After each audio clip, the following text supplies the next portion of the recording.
ချိန်တန်ရင်ခွဲခြားရမယ်ယုံကြည်ပါကွယ်တဘာဝတရားလူတွေကိုခီးသွားဧည့်သည်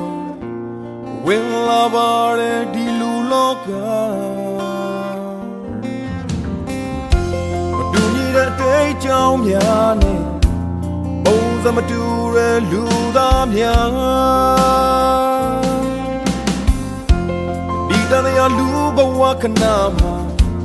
ကြုံဆုံးလေသမျှကံအကြောင်းတရားဝိလေတေကဘဝကိုဖြစ်စေမလားတို့လူသားတွေကုသိုလ်စိတ်မွေးကြအချို့ကလုံးပြေဆုံးအချို့ကဘဝခံခံဆုံးကလောကလူဘဝစားခုံညာငါအတော်စိတ်တော်လို့ချုံချာထားကြရမယ်နေကုန်ရစေတော့ကြည့်ပေါ်မနာဖွန်ကို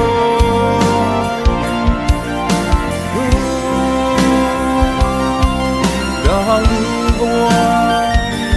သင်္ခါရ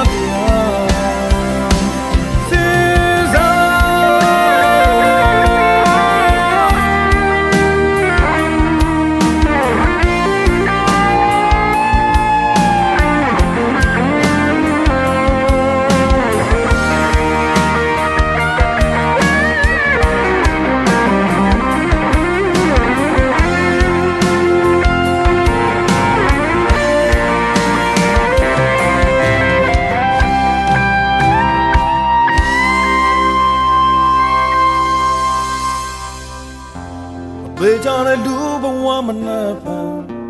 ရှင်သန်ချိန်မှာစိတ်ကောင်းထား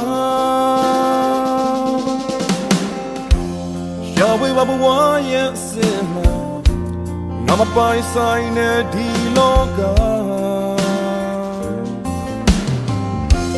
လူတွေကိုပြုသမျှကုသိုလ်အချိန်တန်ရင်အကုန်ခံစားရရာဟာမြဲမရှိခြင်းပါဒါတွေဟာသင်္ခါရတရားဝိလေခြင်းကဘဝကိုဖြစ်စေသလား